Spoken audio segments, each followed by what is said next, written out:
To our February 5th meeting of 2019. Clerk, can we have a roll call, please?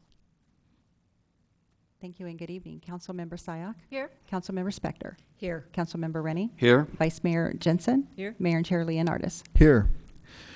Leading us in our pledge this evening is Yishan Yuan. If you could please come forward, and I will tell you a few words about Yishan when he gets up here.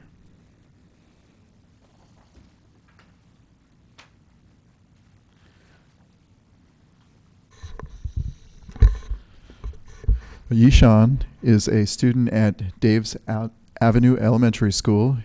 He is a kindergartner. Yishan plays soccer with the Los Gatos United Soccer League and basketball at Calvary Church. He plays piano also, and his favorite subject in school is math. How long have you been playing piano? For about 1 year. 1 year? For about 1 year. 1 year. Okay, that's fantastic. He volunteers regularly at the Green Room in the Kitty Campus at the preschool where he graduated from. The Kitty Campus is a great school. And he reads to the kids at Kitty Campus, and he leads their activities in the classroom. So, a warm round of applause for Yishan.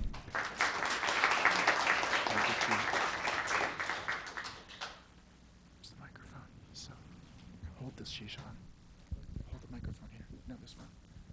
That's the one. Okay. I pledge allegiance to the flag of the United States of America and to the republic for which it stands, one nation, under God, indivisible, with liberty and justice for all. Thank you so much. That was wonderful. How about another round of applause for Yishan?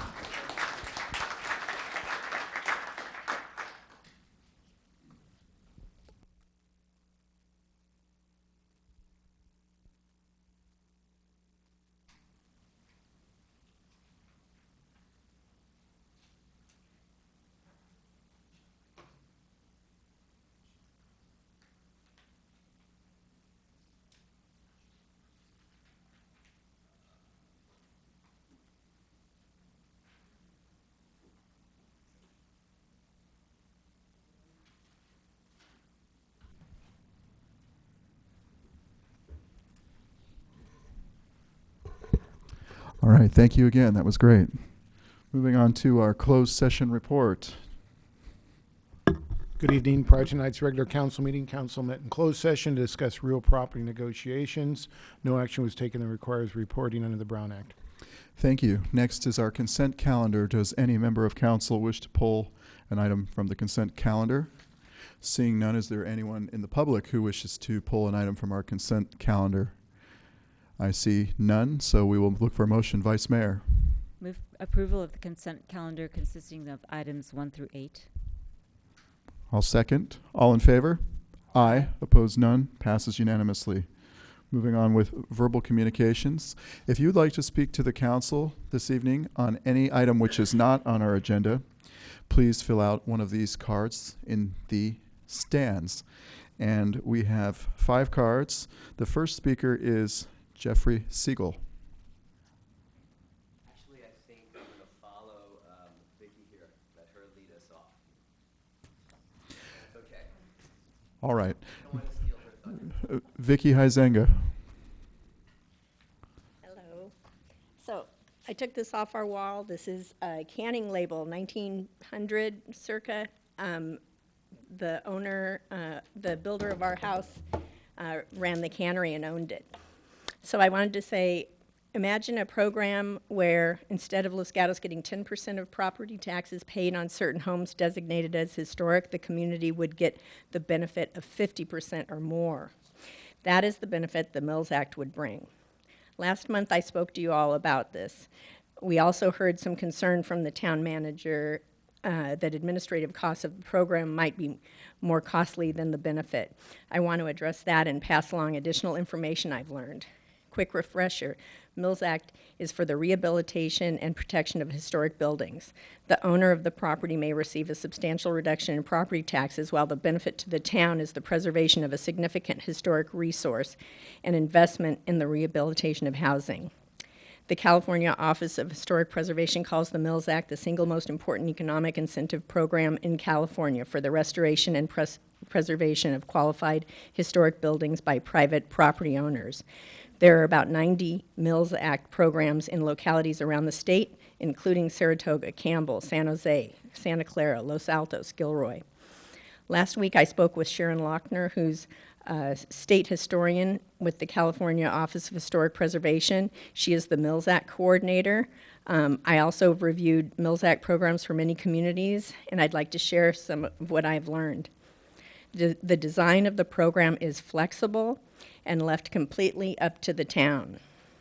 The town can limit the number of contracts, especially in the initial period when kinks are getting worked out. Oakland only allowed 5 contracts in their first year. Pasadena's guidelines limit single-family residence contracts to 20 per year, and Campbell limits its program to 10 per year. The program can target certain properties by limiting what qualifies, and local governments can choose their method of inspection and level of enforcement. How much or how little to inspect is up to the town. San Francisco has their owners self-inspect and report to the planning department. San Francisco says it may conduct periodic inspections. Per a 2012 amendment to the Act, after the initial inspection, inspections are only required every 5 years. And Shannon told me about San Diego. She said 1 to 2 times per month, the San Diego planner does sidewalk inspections by taking lunchtime walks around the neighborhood with her Mills Act binder in hand. And San Diego has over 1,000 contracts. So that's all I have time for. I emailed you all additional information. Shannon Lochner, the state historian I mentioned, said if anyone has questions to give her a call, and her phone number is 916-445-7013. Thank you. Okay, thanks. Jeff Siegel. Thank you. I'm here also to speak about the Mills Act and kind of to add a little more color and information to what Vicki just shared with us. And I really want to start with a problem statement, because I don't know if we've really looked at this as solving a problem. Without the Mills program, historic preservation here in our town is going to slow even further. And that's due to the tax code that eliminates the property tax deduction beyond the $10,000 that we've had for a long time. For many homeowners, this new tax code makes owning a historic home considerably more expensive and leaves fewer dollars to spend on historic preservation projects. But I really think the real question here is how important is our historic heritage? And if we agree that for Los Gatos that's really important, why would we allow 90% of our property tax dollars to flee our town as it does today, when about 60% of those funds could remain here with us and be reinvested into these historical properties? Given the new Trump tax code, adopting this program, I think, cannot possibly be more timely. By providing the economic fuel for renovation and preservation of our historic homes. This program is 100% congruent with our town's priority placed on historic heritage. So perhaps this program is actually the missing ingredient all along, as other towns have discovered over the many years, in preserving more of our historic homes, many of which in Los Gatos are not in great condition today. So here's my request to the town council. Let's put all the wood behind the arrow. But by combining the important work done by our Historic Preservation Committee with the funding from the Mills Act to make Los Gatos history really shine again. So my question to you tonight is, why would we not take this newfound money to improve our town? So many other towns, both large and small, in California have already proven the benefits. What better time than now for Los Gatos to embrace the Mills Act for the benefit of our own community? Thank you. Thank you. Next speaker is Stuart Huizenga. I'm also going to speak on the Mills Act. I'm Vicky's husband. I just have one point to make, and that is when I look around and I see local sister cities like Campbell and Saratoga, Santa Clara, San Jose, having adopted the Mills Act, I wonder, why wouldn't we do it? What is the rationale that we use to not do that? Is it because we don't believe as strongly in historical preservation as they do? I don't think that's the case. Is it because we don't have the budget to do that? I don't think that's the case either. In fact, I think that this is a compelling program to be a net benefit to the budget long term, with property values increasing as people preserve their homes. Is it because we lack the expertise to run a program? I know that's not the case. If you do a simple Google search on the Mills Act, we definitely have the expertise in-house and the knowledge on this program. And finally, is it an unproven concept? Is that the reason why we wouldn't do it? The Mills Act has been around for 47 years, and there's about 90 different cities, as you heard, that have adopted it. I think there's enough data points that we could look to if we don't feel like we have, if it's not an untested concept, I guess I would say. And so I think it's important to think about why, if we were to decide not to do this, what is the rationale on why we wouldn't do that? Thank you. Thank you, Mr. Huizenga. Based on the speakers this evening that came in and spoke on behalf of the Mills Act, I will be putting this on the agenda in the future. So look forward to our future meeting agendas and see when the council will be discussing it in a public hearing. Thank you for speaking this evening. Our next speaker for verbal communications, Philip Cohen.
Mr. Mayor, members of the council, thank you for giving me a few minutes to chat with you tonight.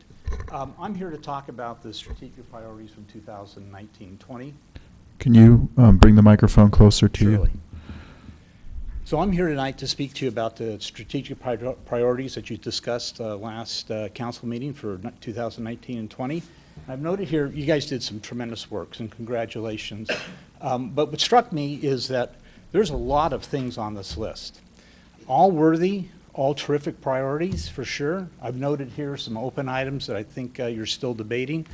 But two things that you should take away from this. Number one is that there was really no discussion around how the dollars flow to these priorities. So it was unclear as to how's this actually going to get done. And then secondly, you were limited to 3.7 million. That was it. You were told, figure out 3.7 million. This is what we want you to try to figure out how best to allocate. But imagine for a moment that maybe there isn't 3.7 million, but really 11.4 million. What would you do differently? What priorities would change? Would you double down on some? Would you change the order? Would you create new ones if you had 11.4 million? Let's think big. So, if we can agree on the facts, I'd like to suggest to you that you have a massive opportunity here. I think there's 11.4 million available to this town, freely available to go and apply to some really core things that need to be done. I won't go through the full disclosure. You can read that on your own, but basically I think there's $6.5 million in the capital project reserve, not 3.7 million. I think we have 3 million in the Internal Services Fund that's just parked away that you can use and apply. And I think we sold a vacant lot in November for 1.9 million. That adds up to 11.4. So if we can agree on the facts, I'd like to suggest some next steps. I think this town council, Councilmember Jensen, you are correct. This council does have a responsibility to go and verify that 11.4 million. I think you need to figure out the criteria. How are you going to apply that? Certain of these priorities will yield massive results. Paying $10 million down the pension will give you $720,000 a year for 26 years. Keeping your PCI above 70 will free up $580,000 to apply to other needs.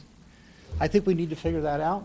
Let's make a serious commitment, and let's build a FY 2020 plan and a 5-year plan that reflects this. Thank you. We have no questions for you this evening. Jack Von Nader.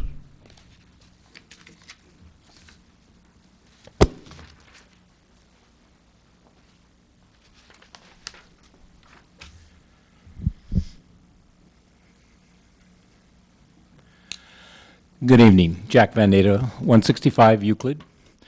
I'd like to make a clarification to the letter that I'd sent you earlier. I said the town does not pay the full amount due on the pension liabilities. I should have said does not pay the full amount due to CalPERS. As you know, I have been a proponent of paying down the pension debt with a large lump sum payment, ideally around $10 to $11 million. In FY 2019, we will have well over $2,500,000 available for streets and special projects that you did not have access to in 2018. This year, you have the opportunity to make the bold move of making a significant dent in the pension debt, and you will still have the cash available to get streets and special projects completed. The marketplace has been volatile this year. Both CalPERS and our 115 plan are looking at very low returns at the 6-month juncture. The only safe bet you can make with certainty is to pay down CalPERS directly with a lump sum payment. By doing that, you can save the town $18 million over the next 26 years. Additionally, if we understand Bartels correctly, you should have $730,000 of cash flow for those same 26 years. Your decision is the certainty of CalPERS versus the uncertainty of a 115 plan. All of the data in the Excel sheets that I sent you is from the 2018 CAFR. The following are facts and not opinions. The first thing I would like to point out is that the interest on pension debt for 2018 is over $13 million. The second thing I would like to point out is that when you add in the interest from the OPEB debt, the combined 2018 interest charges will be close to $15 million. That $15 million, to put it in perspective, the interest charge this year almost equals every dollar we receive in property taxes. The interest charge is twice what we receive from the sales tax. The interest charge is 1.5 times larger than what we pay for all of parks and public works. The interest charge is 1.5 times larger than our cost of general government. By using these comparisons, I hope to impress upon you that by not paying our pension and OPEB debt, we're wasting money every day. These high interest costs directly affect your ability to provide the services that you feel are needed to make Los Gatos a better place to live and work. Thank you. Thank you. That concludes our verbal communications. We'll move on to item number 9, which is us reviewing the potential annexation of certain urban unincorporated islands within the town of Los Gatos. And providing our staff report this evening is Arn Andrews, our assistant town manager. Thank you, Mayor and Town Council. The item before you is an endeavor that the council has previously identified as a strategic priority.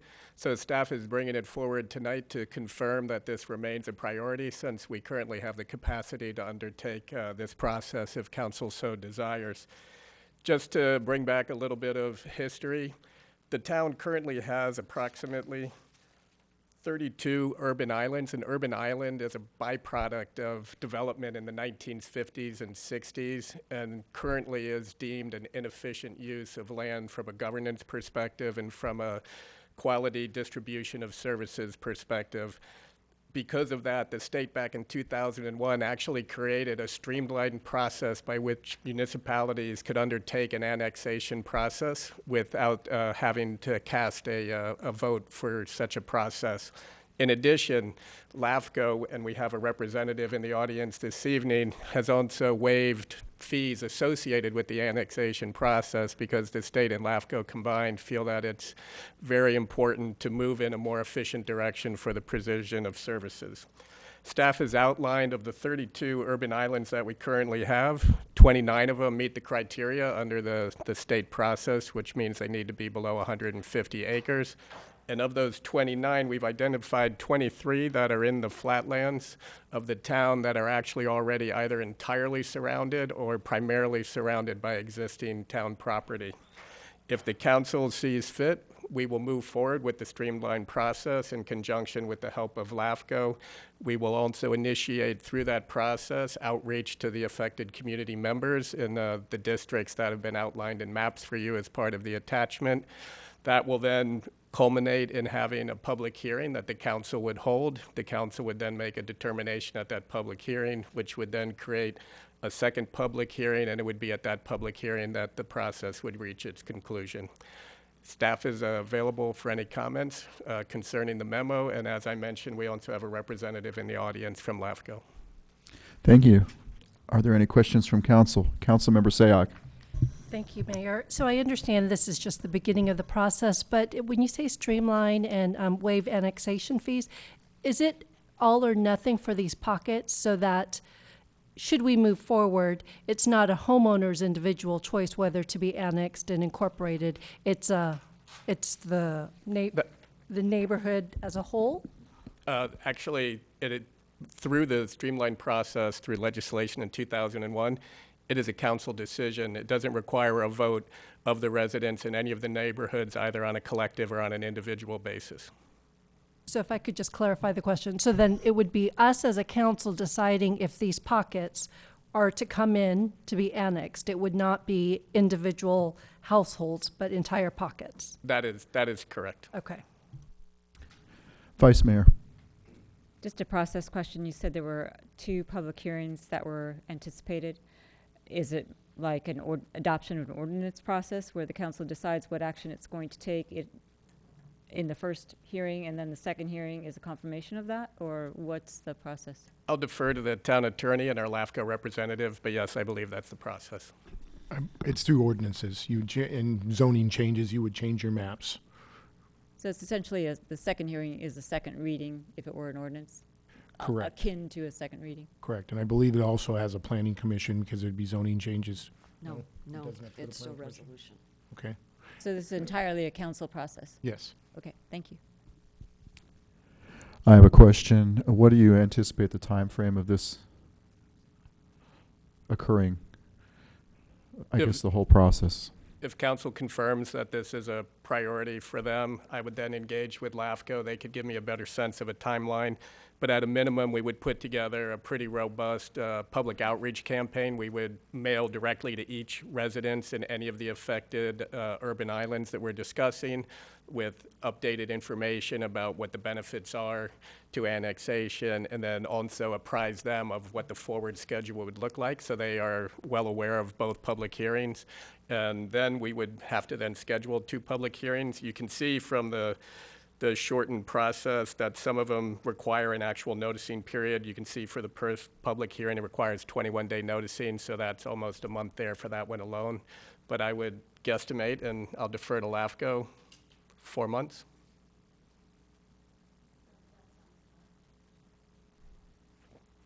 And I apologize, but that's the executive director for LAFCO that's speaking. And I have one other question, just a curiosity question. So when I was reading the staff report, it said Los Gatos is kind of unique in the sense where we have, 32 county pockets total? And how do we compare to other communities? Have other communities done what we are potentially considering this evening? So LAFCO put together a profile of all the communities in the county that have urban pockets, and when you read the profile in Los Gatos, they actually point out that we have the largest concentration of urban islands remaining of any of the towns they profiled. A lot of our other neighbors moved forward with annexation processes years ago, and I believe the town manager was actually involved with one of them at the city of San Jose. Thank you. Any more questions for staff? Vice Mayor? I think Ms. Pavetti was going to give us some more information about that. I just wanted to acknowledge that our executive director for LAFCO is in the audience, and if you'd like, I'm sure would be happy to come to the podium and answer council questions about benchmarking with other cities. But this streamlined annexation process is something that several of us have experience with, and it is a great way to essentially unify the community by having consistent service delivery, fewer recycling trucks and garbage trucks going down our streets where they're being served now by multiple entities. So this is a process that can work fairly smoothly, and we would recommend that it be considered as a package. Thank you. Second question was, I don't know that, thank you for being here, Ms. something. Would you please come forward and introduce yourself? I apologize, I only know her by her first name, and that's not a proper introduction. Sorry. Good evening, council members. My name is Nilima Palachala. I'm the executive officer of Santa Clara LAFCO. We have a LAFCO commissioner here amongst you. Commissioner Rob Rennie is on LAFCO. I'm happy to answer any questions, and I'm here also to let you know that LAFCO is here to help with providing information on process, assisting staff with procedures, and providing information as needed.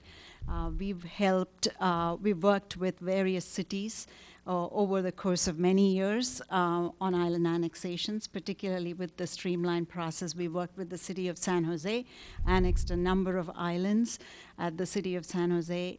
We worked with almost all of the cities, Morgan Hill, Sunnyvale, Mountain View, Los Altos, Hills, Los Altos, Cupertino. We had a big annexation program that was even before the streamlined annexation process was in effect. We annexed over nearly 2,000 acres of unincorporated islands into the city of Cupertino.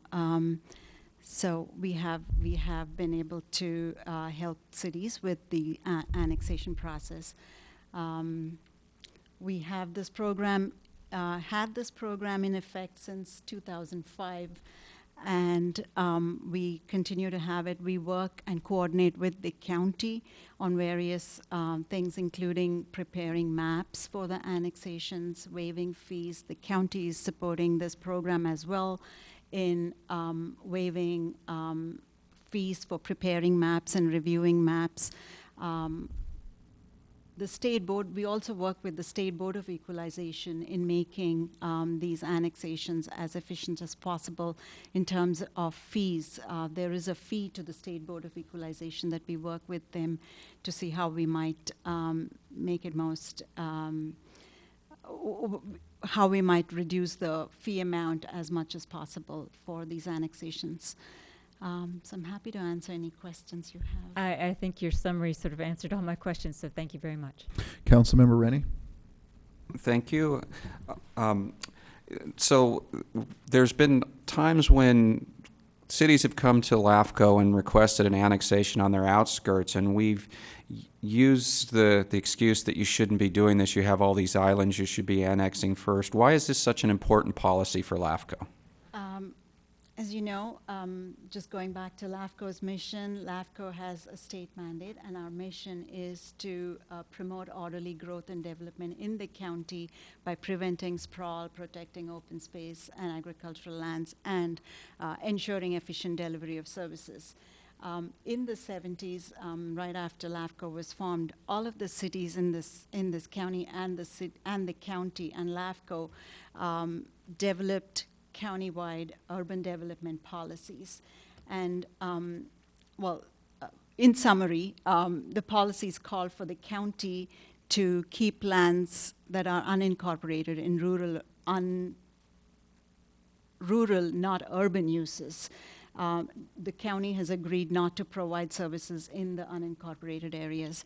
The cities agreed to grow within bounds, grow within urban service areas, these boundaries, in a logical, orderly manner, and also agreed to annex the unincorporated islands as being the most efficient way to provide services in areas that are surrounded by the cities. LAFCO sees this as very crucial to achieving LAFCO's mission, annexation of urban islands.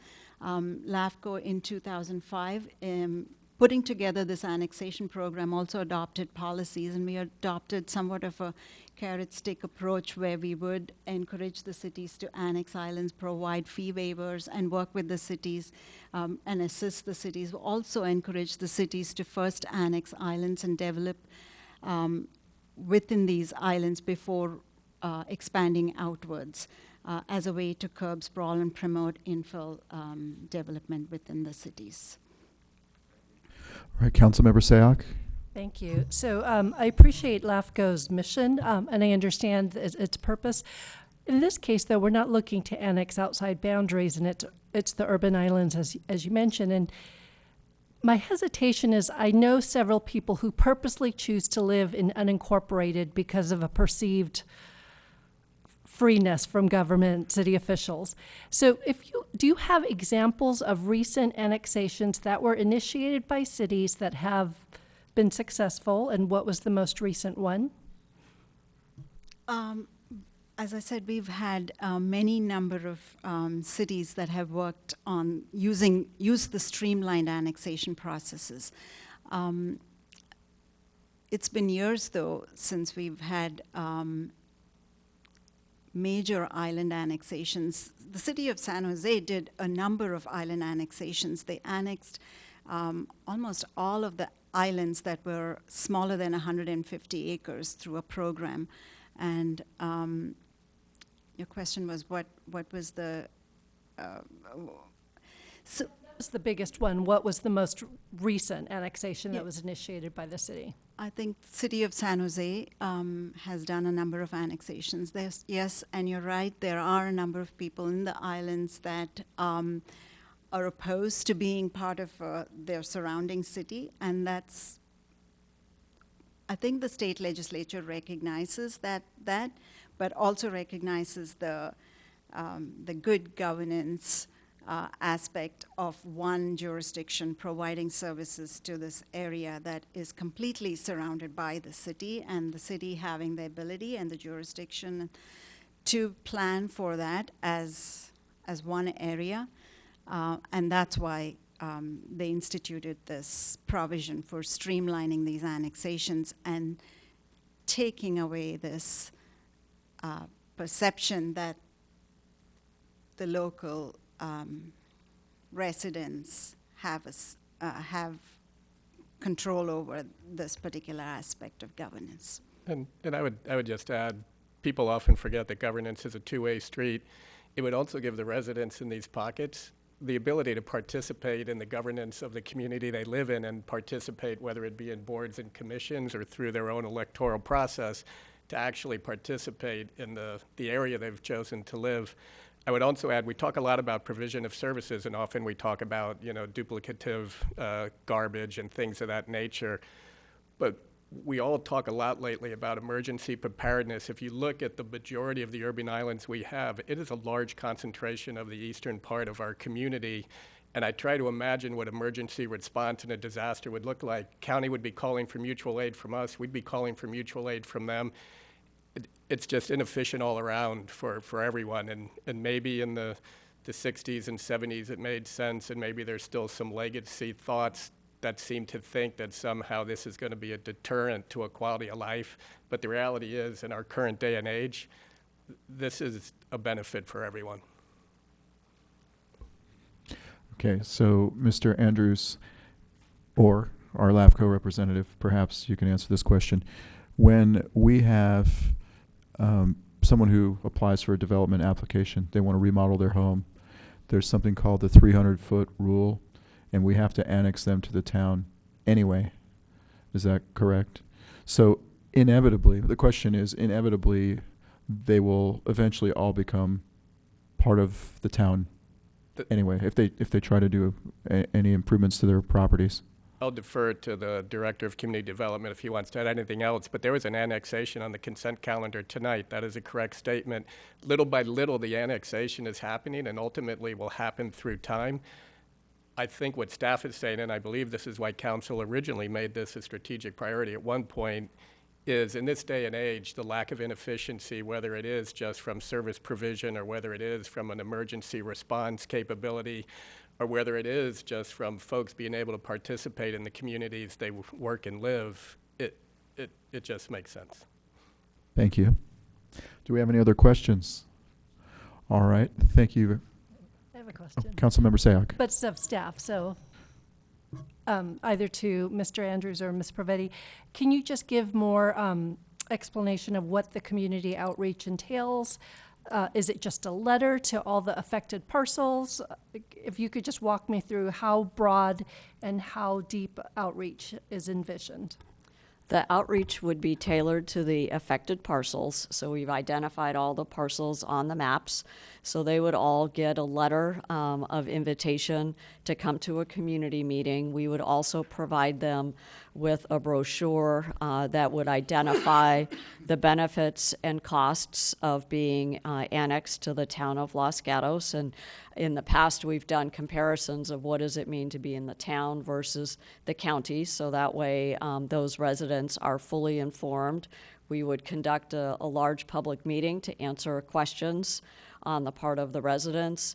All of the residents would be, and property owners would be invited to both of the public hearings. The first public hearing is the decision of whether or not to formally initiate annexation proceedings.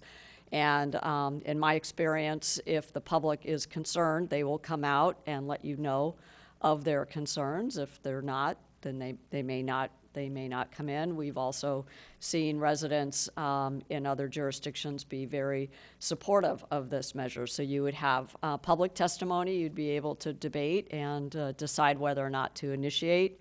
If you do, then that first resolution would set the public hearing date for the second public hearing.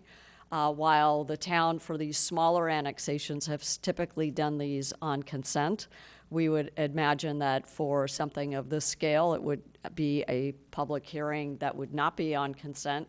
You would take public testimony and then decide whether or not to annex these parcels by resolution. So there's ample opportunity for public involvement, both in a community meeting setting, which is less formal, so folks can get their questions answered. Most likely, staff would remain available outside of the community meeting because some people prefer that more personal communication, so we would certainly avail ourselves of that. And then, of course, the formal public hearing as well. So there are multiple opportunities, and we have not yet prepared the outreach materials. We did not want to invest that staff time unless this was a program that council wanted us to pursue. Thank you. Any other questions from council? Seeing none, I will open the public testimony on this item. I don't have any cards.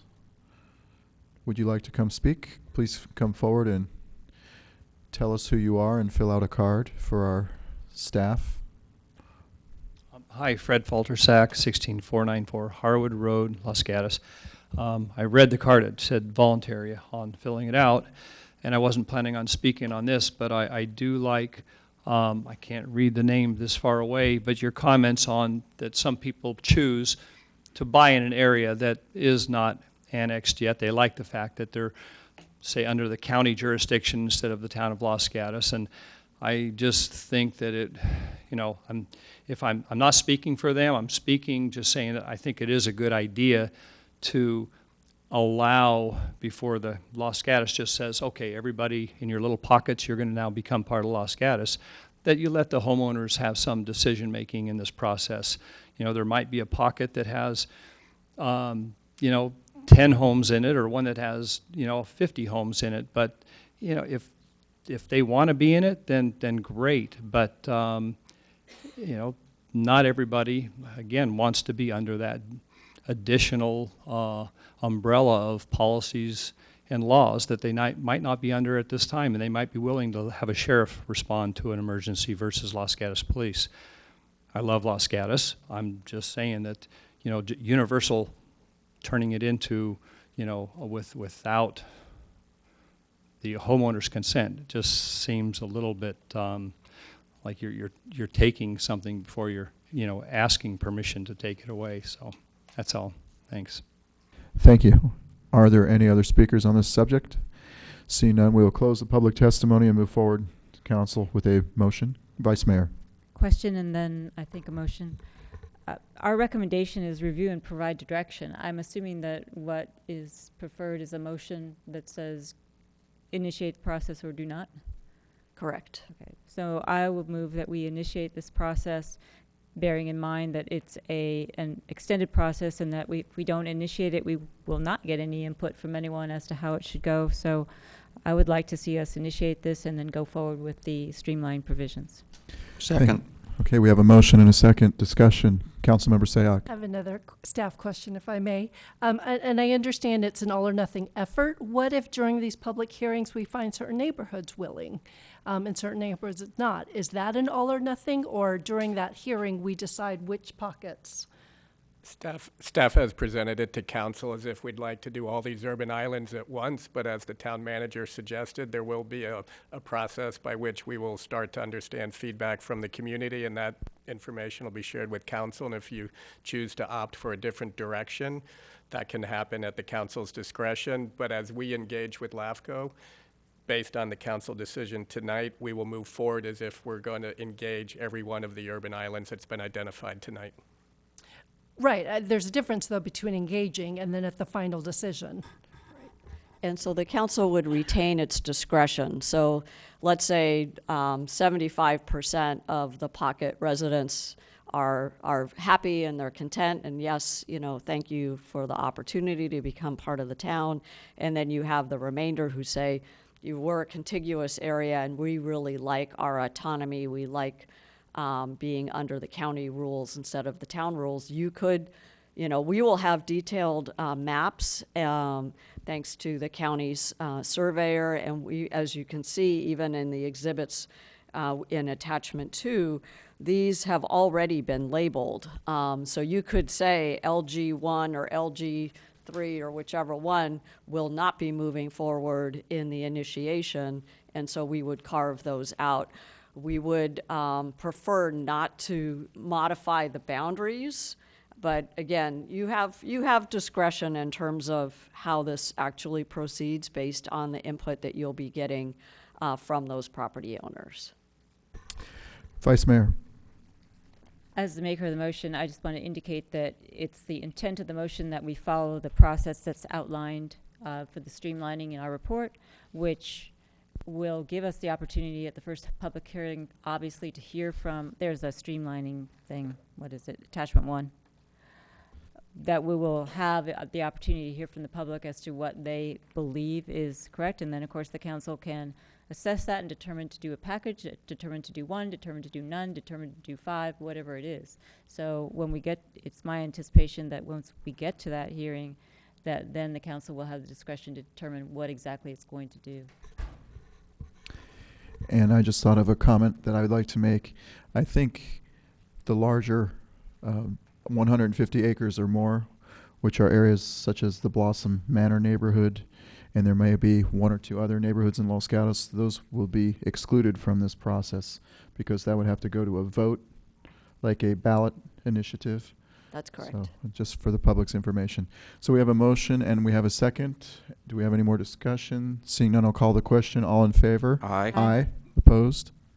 None. It passes unanimously. Let's move on to item 10, which is the introduction of an ordinance of the Town of Los Gatos adding Article 14 to Chapter 14 of the Town of Los Gatos Code related to short-term rental of residential property. And this will also be delivered by Mr. Andrews tonight, our staff report. Thank you, Mayor and Town Council. The item before you tonight was originally brought before the council back in October, and again, it was inquiring of council's interest of if you wanted staff to move forward with the regulation of what's referred to as STRs, or short-term rentals, that already exist within the town. You recall that when we first brought that staff report in October, we indicated that currently the concept of a short-term rental is actually illegal in the town, that we only have a code area that actually contemplates hotel usage as a transient usage in the town, and that any other type of hotel usage is restricted in the residential zones, therefore making STRs in the town virtually illegal. This council heard that staff report and referred it to the policy committee to continue to deliberate and look at what a regulatory environment could look like for short-term rentals. And so it was heard on 3 occasions at your policy committee, during which there was considerable discussion as they continued to winnow down what they thought were the most salient kind of issues related first with the concept of having short-term rentals in the community and what that meant for neighborhood compatibility. And then as they continued to proceed through their deliberations and ultimately started to talk about an ordinance, that's when we actually started talking about, okay, what are the types of provisions that could go into an ordinance to ensure that why a property owner, if they so choose to use their home for this type of a business purpose, they have the ability to do it, and yet we do everything in our power to ensure neighborhood compatibility and that these types of uses don't become a neighborhood nuisance. I'll quickly walk through some of the main points that were deliberated and what the outcome was and why. One of the first issues that came forward is the concept of what we refer to as hosted and unhosted. Hosted meaning that the property owner actually resides there when they rent it out for a purpose on either Airbnb or one of these other sites.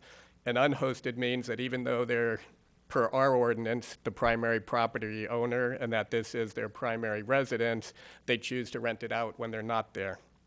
A lot of discussion was around the fact that unhosted rentals could potentially create a larger neighborhood nuisance because there isn't the oversight of the owner. We all know that an owner of a property is probably going to take a stronger initiative in making sure that their property is compatible with the neighborhood.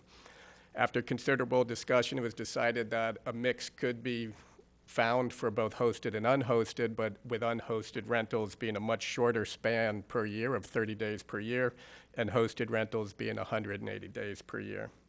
One of the other areas of concern was the concept of STR concentration in the town. We've heard of other tourist communities where, because of the fact that they have a large tourist population, that a lot of neighborhoods just convert almost exclusively to STRs. And so your policy committee took several actions to try and make sure that that would not be the case in Los Gatos.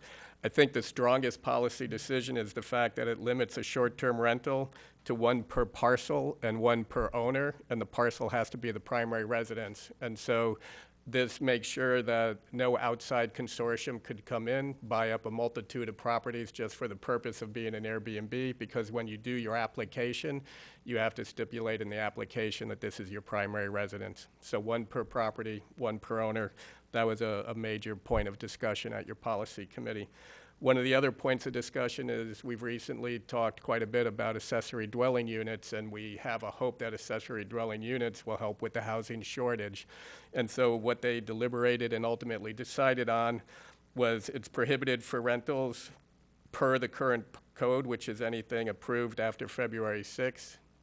Or is it the other way around? Excuse me 1 second. Yes, approved after. It prohibits any of them approved after February 6th, which is when your ADU regulations went into place. In addition, as we continue to talk about areas of potential neighborhood nuisance, parking was an issue that came up. It was determined that STRs should only be allowed to have on-site parking unless they're in a neighborhood where parking permits are allowed, in which case they're only allowed the existing parking permits and they can't purchase additional. Some of the other areas that were discussed was to ensure that if a unit is being used within a condominium unit, that the HOA has to provide a letter saying that that is within their code, that that is an allowable use. We also determined that there should be no commercial uses, therefore not allowing weddings and commercial uses of that type on the properties.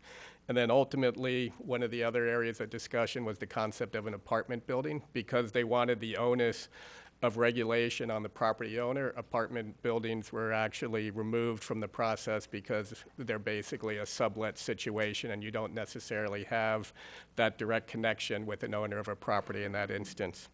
You will see from the ordinance that there's a whole host of other regulations which staff is ready to answer questions to, but I wanted to give you kind of the high-level thought process that went on with the express desire to make sure that if we regulated short-term rentals, it was done in a way that would also preserve neighborhood compatibility. All right, thank you. Are there questions for staff at this time? All right, seeing none, we will move forward with the public hearing, and I have one card so far, and that is Edward Mathewson.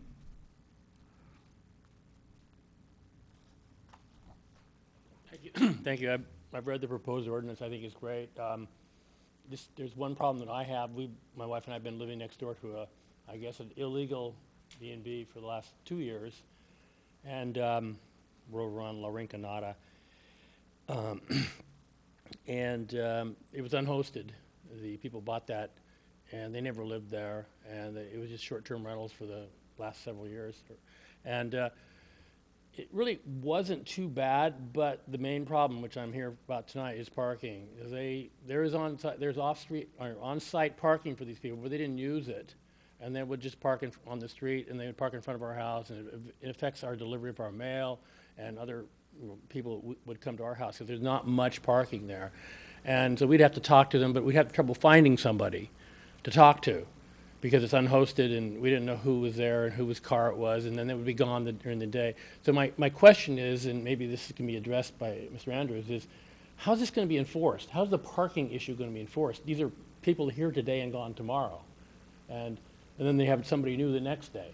So, so we call the town, and somebody comes out 2 days later. Well, those people don't live there anymore.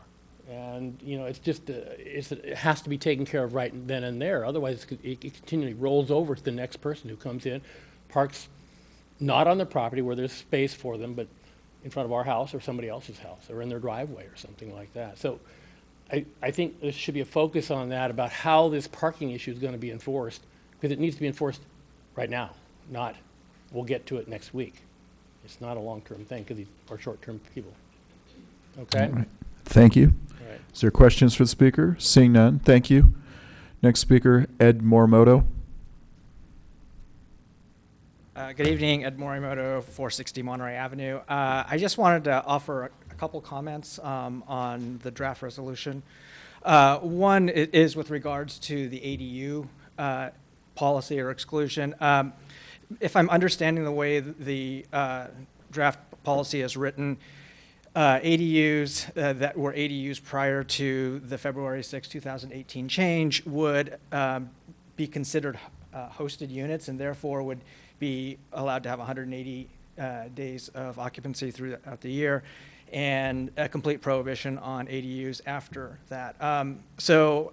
And I guess on the belief that the reason for limiting short-term rentals for ADUs is to encourage the enlargement of the housing stock of Los Gatos, it doesn't seem like either of those kind of accomplishes that goal. I think on the one hand, for the pre-existing ADUs, there's a pretty strong incentive to keep them off of the market with the ability to rent them out for up to 180 days, technically as a hosted unit.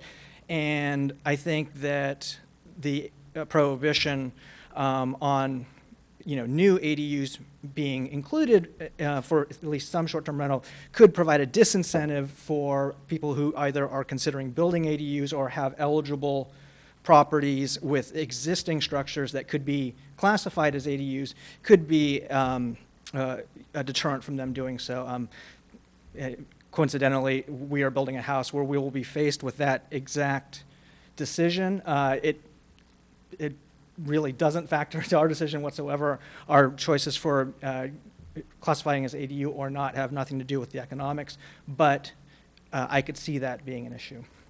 The second comment I just want to make is more administrative and operational. The non-automatic renewal and the reapplication at the end of every calendar year seems like an unnecessary administrative burden.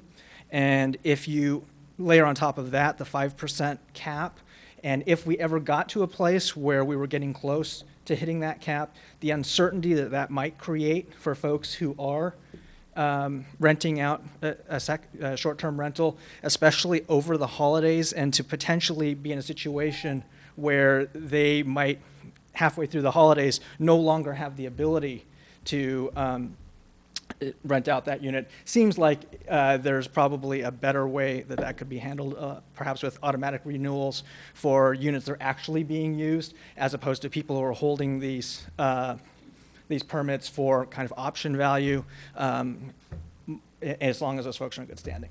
So something like that. Thank you. We have a question. Mr. Morimoto, you said or implied that 180 days for existing ADUs is kind of too much. That's enough days to probably keep them off the long-term, the resident rental. We could change the number of days for ADUs and make it separate from, say, a main resident rental. Then somebody could move into the ADU and then host the main resident. So you could swap back and forth. So do you have a lesser number of days that you think would work better? Honestly, I would agree with the premise that there probably is a different number. I don't know if it's the 30-day number that you're using for unhosted units, or if maybe it's something greater than that. So I think it would probably take someone smarter than me, or at least a little more time to kind of think what that balance might be. The other thing I might just add, since I had the opportunity to answer a question, is we're viewing this through the lens of an oversubscribed rental market. And since we are putting something in that's going to be permanent or near permanent, we might want to think about what happens when and if that situation is no longer the case. One thing that came to mind to me about the ability to do a short-term rental is, and I am a rental owner, the ability to hedge periods of vacancy is actually something that, as a rental owner, is important. And I can imagine that an ADU owner could also feel like that there is option value in having that ability, if the rental market is not good, to say, you know what, I'm just going to rent it out on a short-term basis for a little while until the market gets better or I find a good tenant. Thank you. All right. Thank you very much. Next speaker, Fred Faltersack. Thank you, and Fred Faltersack, 16494 Harwood Road, Los Gatos. I think, in general, that there still needs to be a little bit more thought and consideration into the design of this and refinement of this policy. And these are just a few questions that come up reading with what's being proposed tonight. The 5%, I don't understand the 5% stock, because does a condo have the same weight as a 5,000 square foot home on 5 acres? I don't really think so, but if one unit is one unit, that doesn't seem quite right.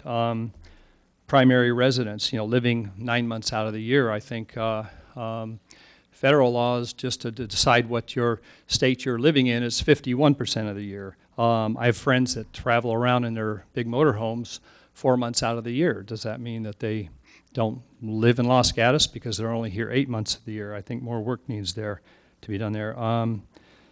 Subject to inspection. Is just the unit subject to inspection, the ones can be rented, or can the town wander through the entire 2, 5, 10, 50 acre property at will? Hosted rental. it appears that the town wants the owner to be close by to deal with problems as they come up. You know, what if the owner lives on the contiguous property right next door?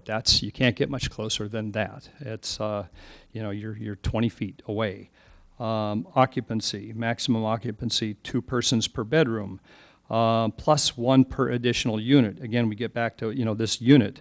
Is a unit a condominium, and is that the same weight as a unit being a 5,000 square foot home on 5 acres?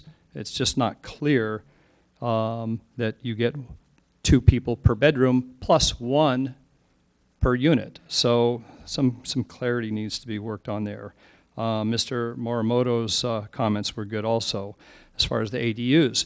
People's situations change. You know, you own property. I've lived in my home for 32 years. I've been in Los Gatos for 32 years. I've been the owner of short-term vacation rental properties for 20 years. I've seen a lot of changes happen. I've seen a lot of problems come up and how to resolve them. And, you know, people's situations change. Somebody that might be able to afford their house today might need supplemental income to be able to stay there in years to come, and that might be through allowing their ADU to be a short-term vacation rental or something. Thank you. All right, thank you. That's the last card I have on this subject, so I will close the public testimony and move to council for discussion. Councilmember Rennie. Thank you, Mayor. Mr. Andrews, in Policy Committee, we had quite a bit of discussion about the complaints process, and the first speaker was worried about, you know, who do I talk to? And I think what we put in there was we were going to have all the owners, we're going to have their numbers. If complaints come up, they can call the town. We can call that person if they can't. Can you talk about our whole process, thought process and process for that? Sure. So kind of moving through the onboarding process and then the administration process, it was mentioned that there would be an inspection, and that's a criteria of part of getting your original permit, and it is to make sure that if somebody says that they have a unit that has 2 bedrooms that they intend to rent, that we actually go and do a visual inspection, make sure they have 2 bedrooms. If they say that they have the capability of providing on-site parking, we want to get a visual recognition that they do in fact have on-site parking. One of the other conditions is to make sure that the home is actually in safe condition, so they actually have to either provide a C of O, a certificate of occupancy, but if it is a grandfathered property, then they would get an inspection to at least confirm that it is a home that is up to standards and inhabitable for renting. Then currently we have a complaint-driven kind of process now, and it appears as if, even though, just to put things in context, we believe we have about 200 of these STRs functioning in town today, we receive basically maybe 2 to 3 complaints a year about the STRs, at least that we receive directly into our code compliance officer. We envision still having a complaint-driven process, but that complaint-driven process also now has punitive measures attached to it. So for instance, if you receive 3 complaints in a year, your license automatically gets revoked, and a complaint functions on a 24-hour period. So when we had a speaker who mentioned that cars were parked in front of the property, if it's a property that we know has on-site parking and it's supposed to have on-site parking as part of the application process, all that resident needs to do is provide a photograph of the cars that are not where they're supposed to be on the on-site parking. That would then create an infraction, and we would move forward with notifying the property owner of the infraction. There's also, to your point, for a hosted or an unhosted, we need to have a 24-hour contact of somebody that we can reach in the event of a complaint. For hosted, that's a simpler process because the property owner is probably there. For unhosted, if the property owner is not going to be there, they have to identify a person in town who can be there within 30 minutes to react to a complaint, and they have to register that person. There are firms that will actually do this for STR owners who will provide a notification number. In addition, there are also firms that if the town wanted to, we could hire that would handle the entire complaint process and move forward with whatever our regulations are. And so embedded in all of this is a pretty stringent environment for operators to function in. like in any business, if it is an upstanding provider, it's never going to be an issue. But if it is a provider that's moving outside of the proposed ordinance, there is punitive measures here to make sure that we address it. Thank you. We'll go with Councilmember Spector. Thank you. Following up on that question, if one has a noisy next door unit, and so does the complaining party call the town at, let's say, 10 o'clock at night, or have to wait until the next day? What's the process there? So the complaining party would issue a complaint. We will probably put together some type of either internal complaint mechanism, or as I mentioned, we can actually hire out this process if we wanted 24-hour coverage from the time folks leave their offices and return in the morning. Embedded in the ordinance is the actual noise ordinance, and one of the other processes of onboarding a new applicant is the understanding that they have to provide any renter that comes to their property with basically the rules of the road, and they have to show us that they have created and adopted, something that will remain in that STR unit, and that part of their onboarding of a tenant is that they make them aware of all the stipulations. You have to park in on-site parking. You have to abide by a noise ordinance. Based on the size of this unit, you're only supposed to have X amount of inhabitants. And so all of that would be discussed with the property owner as part of their onboarding. Vice Mayor. So along, excuse me, along with Councilmember Rennie as part of the policy committee that discussed this ordinance, and as you can imagine from the discussion tonight, it's incredibly complicated, and it's a lot of balancing of interests. We currently don't have anything in Los Gatos that regulates or even recognizes short-term rentals.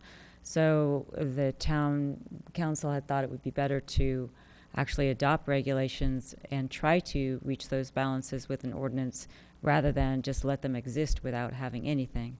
With the complaint process, Mr. Andrews didn't also mention to Councilwoman Spector that the purpose of the 24/7 availability of a contact by the owner is that's your first line of complaint, and then you go on to the town and we would be notified about that. With respect to the ADUs, Mr. Morimoto makes a really good point. That was a very difficult part of the discussion along with the other regulatory scheme, because one of the goals, if you will, for the policy committee discussion was to make sure that we were not giving up affordable housing stock when we were allowing the rentals, especially with the new ordinance for accessory dwelling units.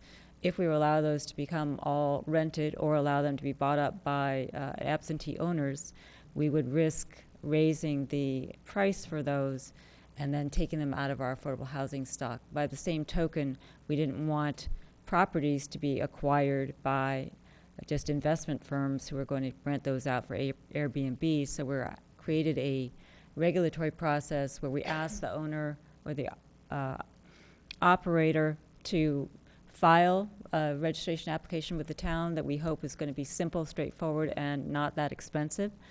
And then create a mechanism for those properties to get reviewed, create a mechanism for rules, and create a mechanism to revoke that permit if there's a problem. Part of the reason for the annual review is just so we can make sure that you keep honest and keep registering your property so that we're aware of where that is.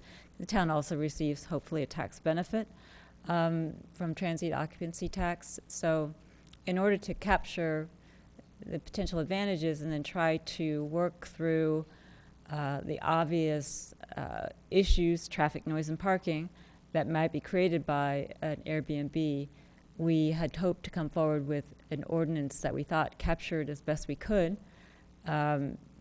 those interests and balanced them the best way we could at this point. So that's what the policy committee is bringing forward this evening for the council's consideration. Mr. Rennie? Thank you, and I'd like to point out, or maybe point it out as a question, but I would assume if we wanted, we could, in a year, review how this is going and make modifications to our policy based on any learnings we have. Absolutely. We'd be happy to bring back the data in terms of how many permits we've issued, how many complaints we've heard, whether or not we've needed to revoke anyone's permit, and any other data that the council might be interested in.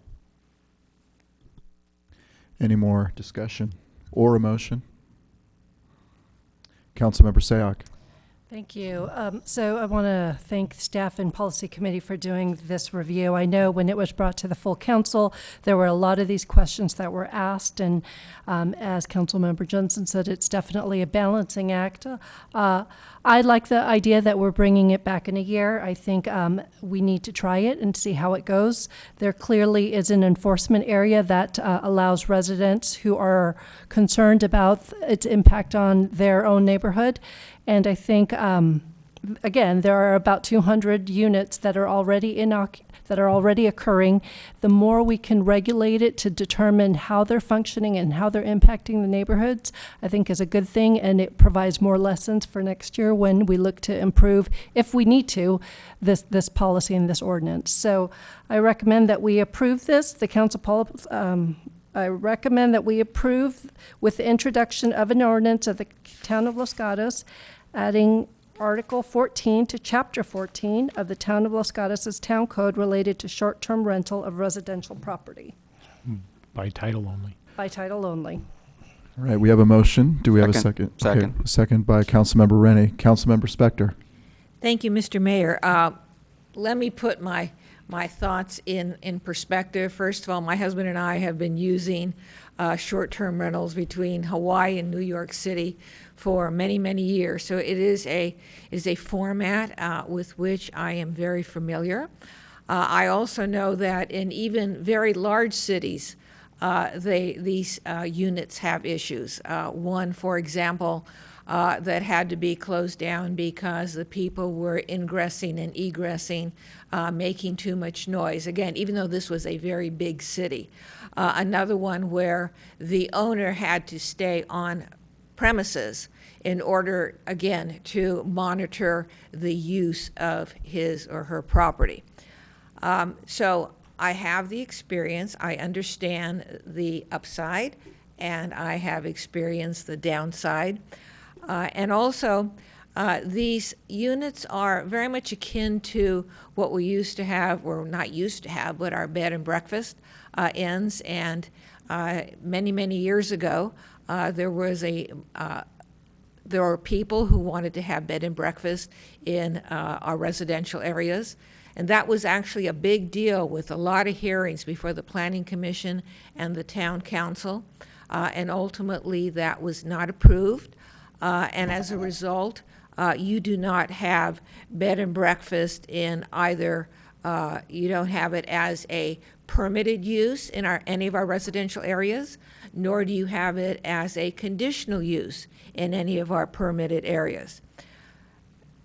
Going from that era to this era, right now our big issue, or one of our big issues, probably our biggest, is getting affordable housing and using, for example, your ADUs or your BMPs, your below market price units, as these STRs has the potential, and I'm sure will, remove units from our affordable housing. Another way it can do it is, let's say you have currently a condominium or an apartment, or not a condominium, yeah, a condominium or an apartment in Los Gatos. It's renting out at $2,000 a month.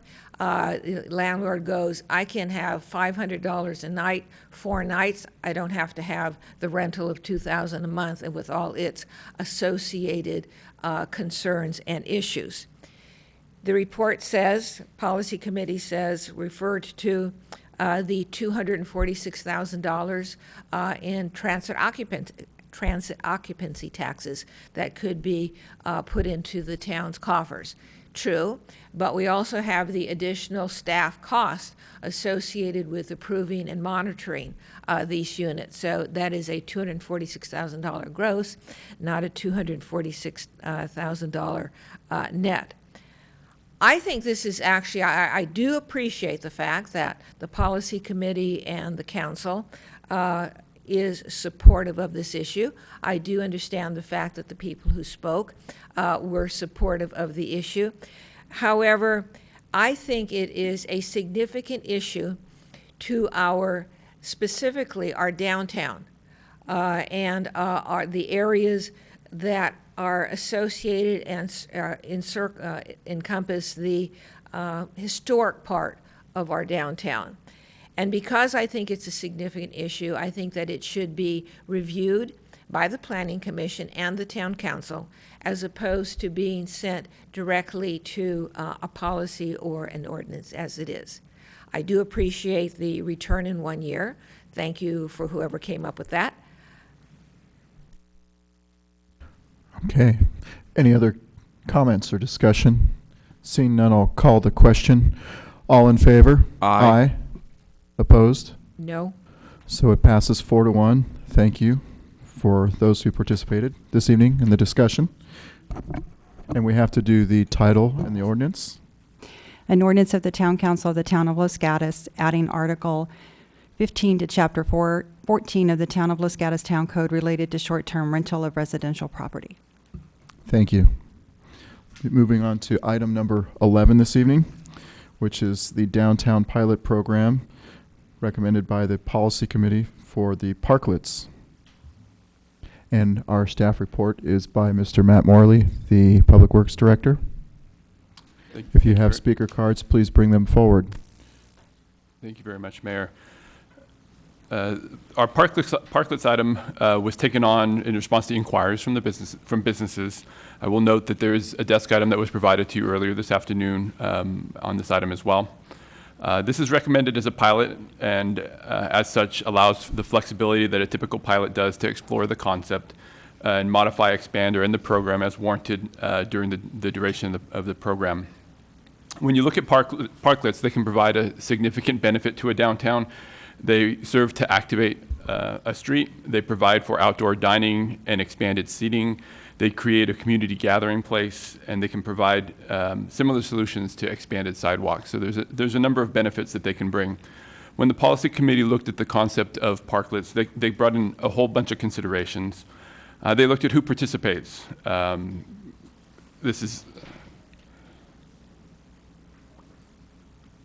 I just wanted to get this one going.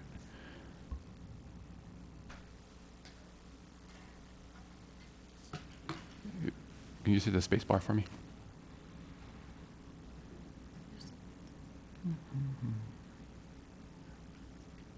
That's right, it's not critical.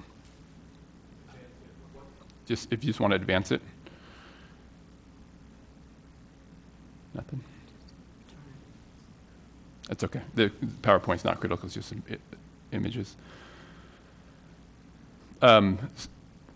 So the policy committee looked at a number of things. Who participates in terms of it being open, but with outreach to demonstrate support from property owners, adjacent businesses, and nonprofits, so that we're sure that a parklet has support of those around it.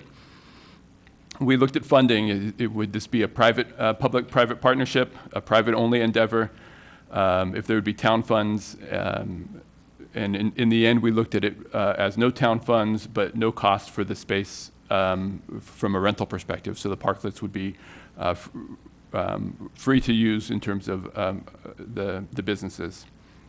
And what would be the allowable use? And we had a big discussion on whether the parklets were public space or whether they were private space, how they would be used, whether public would be able to use them or only the business that operates them, what that might look like. In the end, the recommendation settles on an 85% for dedicated use of the operator, in trying to achieve a balance for the parklet being both public and the construction costs being paid for by the owner or the operator. We have a selection criteria basis, so the potential to submit for a parklet and then have criteria that rank those so that we could get to sort of a ranked setting of the number of parklets that would be viable. We recommended 2 locations on Main Street. So this is an area that does not include North Santa Cruz at this point. And I'll get to that in just a second. But the pilot, the two locations allows us the ability to explore it from a pilot perspective. It allows for staff to balance the workload and for us to make sure that we're headed in the right direction with the structure of the pilot. We looked at a timeline. A timeline of 2 years allows for businesses to recoup their return on investment. and for the town to do the evaluation. And so that's part of the recommendation. And then in connection to the one-way pilot that we talked about a couple weeks ago, the one-way pilot's only a 4-month, envisioned 4-month project. This is the two-year project, so a little bit longer. We would implement potentially a different kind of parklet on Santa Cruz Avenue for the duration of the one-way pilot that would take advantage of parking spaces, but not in as substantial a construction mode as you might see on the illustrations that you're seeing on the screen that are examples of what a pilot might look like. So that provides us another option and another venue to explore that. The question of risk has come up. We envision this being a shared liability that would between the operator and the town. So it is in the street, so the town's going to have some shared liability with it. The operator will have some need to maintain and ensure that the parklet is safe from their perspective. We imagine that would come together through an agreement or through a permit process as this moves forward. So in conclusion, we think the businesses that have reached out have provided some solid recommendations on what parklets might look like. The work of the policy committee has come up with a program that could work for a pilot program. They reviewed a number of policy questions and have come forward with a recommendation that is in front of you tonight. Right, thank you. Do we have any comments from council or questions for staff? Seeing none, we'll move into the public hearing portion. My first speaker is Mike Williams.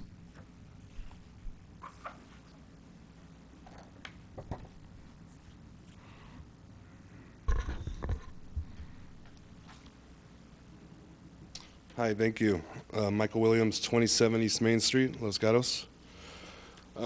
First of all, I'm all for the parklet. I think it's a great idea, but I do have some questions and concerns.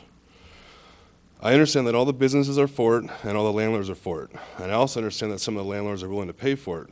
But in my case, where the parklet is going to be built, that's not the case. In my new lease, my landlord made me sign saying that I'd be responsible to pay for the construction and a monthly fee of $1,200 a month to use it for as long as my lease.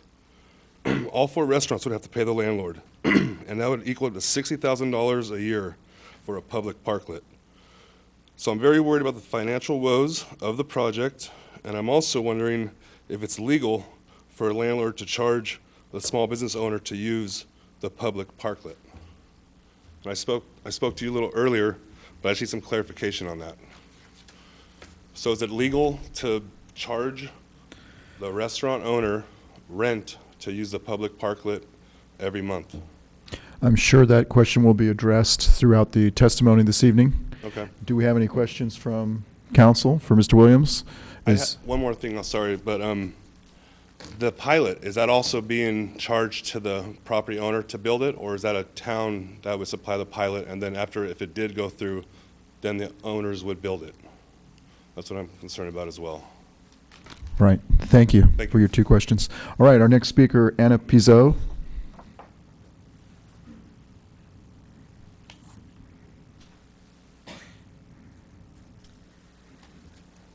Sorry. My name is Anna Pizzo, the owner of Zona Rosa on 81 West Main Street. I also have a restaurant in the Rose Garden neighborhood in San Jose. First, I love my business in Los Gatos, and I love doing business here. I am, however, disappointed in the lack of support from the council to make decisions that benefit small businesses in Los Gatos. The council really needs to be aggressive in making changes quickly. I am in strong favor of allowing parklets around town. I disagree that adding only 2 parklets as a pilot would benefit the business community. Adding multiple parklets would increase foot traffic and energy downtown. I have experienced successful results in my San Jose restaurant when the city of San Jose implemented the Sidewalk Cafe Curbside Parklet initiative. I was issued a sidewalk permit in 2 weeks, which included ABC approval when I submitted my application, drawings, and proof of liability insurance. I've seen strong results from making changes to our existing neighborhood and community. Increased foot traffic, increased sales by 15 to 20% in a 30-day period. Outdoor diners are able to see new places to visit while dining, positive feedback from customers. I ask the council to seriously consider the needs of your small business community and proceed in making changes quickly before more small businesses decide to take their businesses to other areas. Thank you. We have a question for you from our Vice Mayor. Thank you for coming. How would you change the pilot program? I hear you saying you want things to happen quickly and you want more. What else would you I would propose? envision, more parklets being allowed and just instead, I don't understand how two would impact the community. I just think the more parklets that are around, outside dining, businesses, the stronger energy. Okay, thank you. One more question. So I understand the critical mass of wanting more. The question I have to you is, do you think that the benefit of that is higher than removing that parking space that may be right in front of you? The parklet versus the parking? Yes. Right. Okay, thanks. All right, thank you. Our next speaker is Andrea Romano.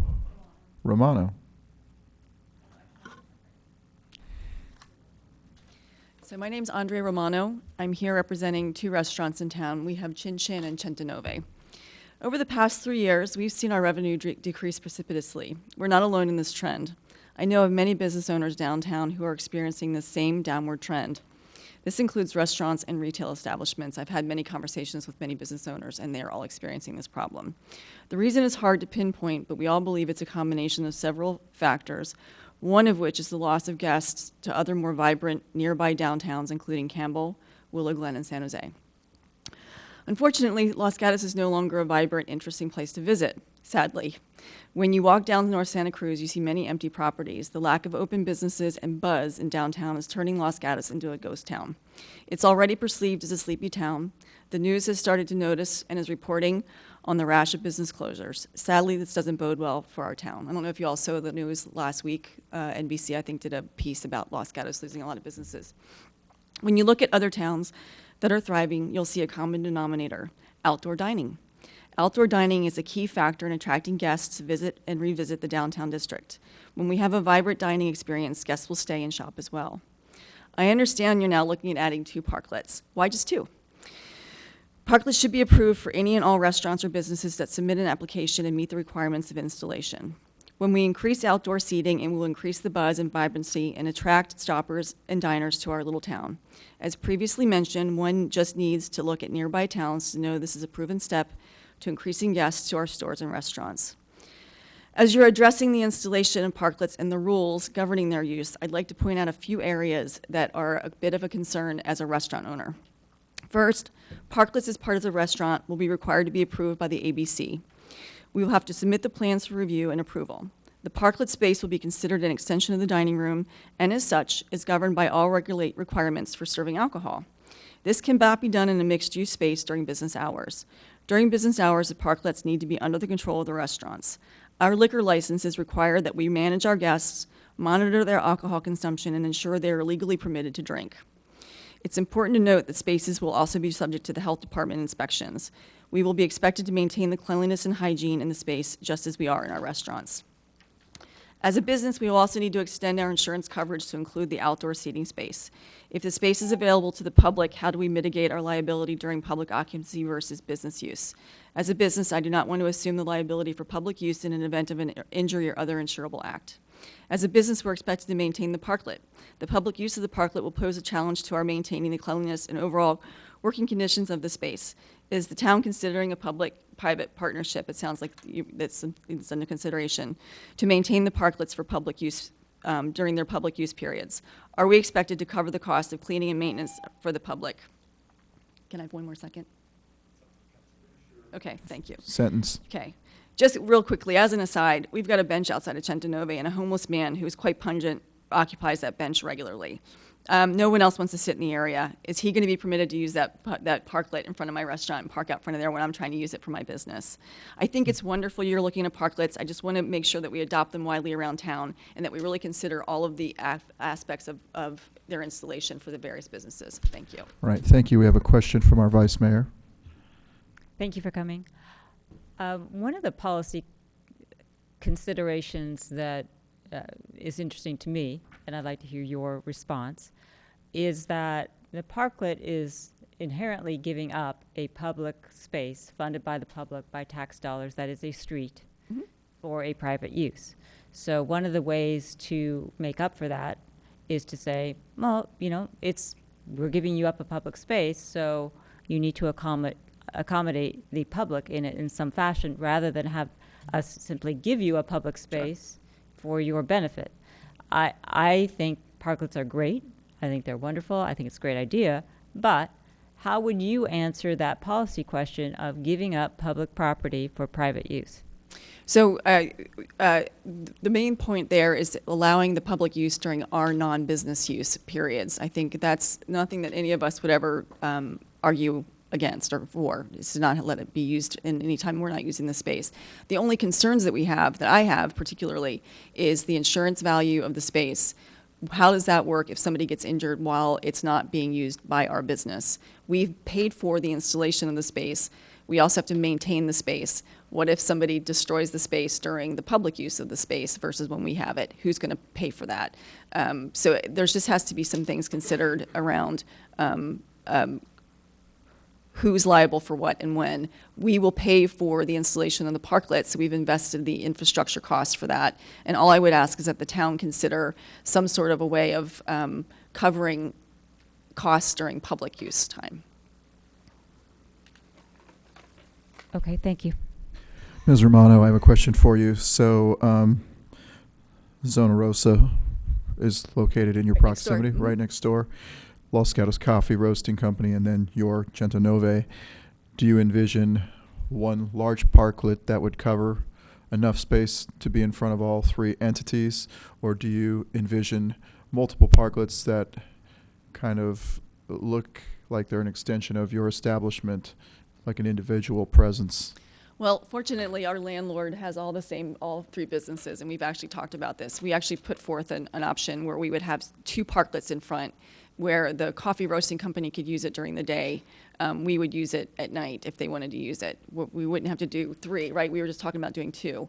And then the other one would be in front of Zona Rosa, and the same thing when she's not serving lunch, because I don't think she serves lunch every day of the week. We don't either. We will be calling her next. Yeah, well, Zona Rosa was just up. It was Ann. She was just up. Okay. But anyway, I think we could just do two, and then we could share it. Okay, thank you very much. Sue Farwell.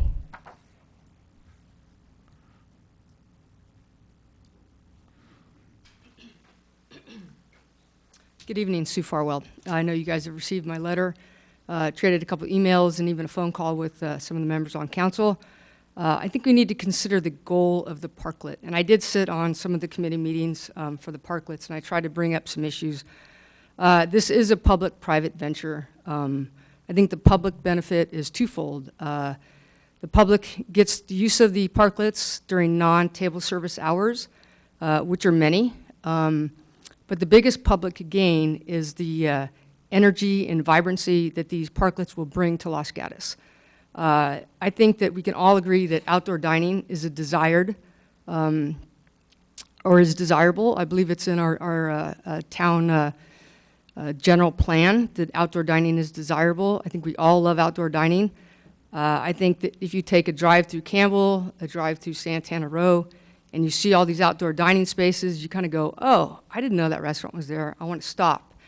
And by having multiple parklets, not only on Main Street, but on North Santa Cruz Avenue as well, we can have that same new energy, new vibrancy, and the desire to stop and stay in Los Gatos.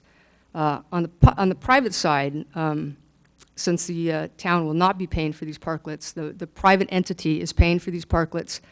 And the only way to make these successful, and I believe that you should reward good behavior, and the restaurants that are coming forward have shown good behavior. They run their businesses according to conditional use permits.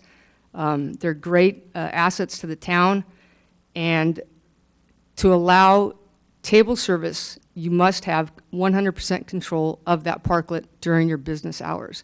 The ABC is going to require it. I'm not sure on health, but I know health is going to have quite a few specifics, and it's very specific that it has to be contiguous to your property. You have to have complete control of it for the ABC, And as we all know, if you don't have table service with food and beverage, you're not going to be successful. So again, I think the council needs to really consider the parameters for these parklets. I think they're important. I think they're key to the revitalization and energy in town.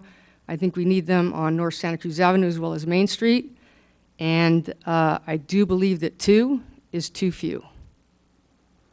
Thank you. Thank you. Mr. Rennie. Ms. Farrell, so let's be clear for everybody. What you don't like is the 85% usage, 15%, right? People keep talking that you don't like the parameters, but yes. I'm not sure all the council members that weren't on policy know precisely what it is you want changed. Precisely is the 85%, 15% during open business hours for table service will not fly with the ABC. So we will not be building parklets. If you cannot have control of your space, you cannot serve alcoholic beverages. Just as Mrs. Romano had brought up, you have to monitor. You have to have a barrier. You have to monitor who is in your space. You know, someone can show up with a little bottle of Jack Daniels and throw it in their cup of coffee, and now all of a sudden they're falling down drunk. They're in your property. Did you serve them? I don't know. No, that's part of the public side. And again, this 85, 15%, not only for the ABC, but these parklets are not large. And if we want our businesses to be successful, which I know everybody here wants our businesses to be successful, you've got to give them the ability to lay out the tables. If they have a party for 8 and you've got 15% here, you can't fit a table of 8. You know, if you've got 4 deuces, you have to be able to set up your configurations for your table service. We're not saying that the public cannot have access to it. We're just saying during the business's hours of table service, they must be 100% controlled by the restaurant. Thank you. I have a question. Yes. So you're in the landlord business. Have you gone to other communities and researched how they handle the parklets? Yes, I talked extensively with Michael McKay in Willow Glen. I've seen some in San Jose.